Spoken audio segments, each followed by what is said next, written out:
National Weather Service in Mount Holly, New Jersey has issued a severe thunderstorm warning for southeastern Berks County in eastern Pennsylvania, northwestern Montgomery County in southeastern Pennsylvania,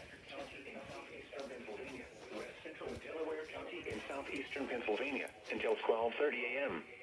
At 11:46 p.m., severe thunderstorms were located along a line extending from Denver to near New Holland to near Gap, moving east at 45 miles per hour.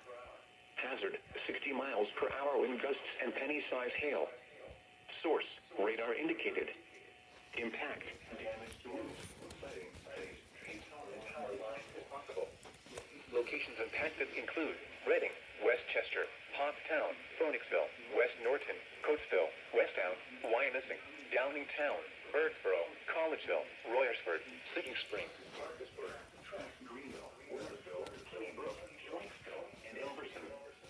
For your protection, move to an interior room on the lowest floor of a building.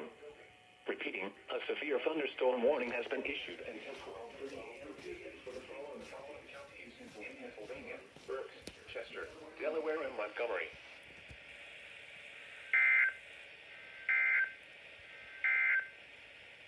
At 11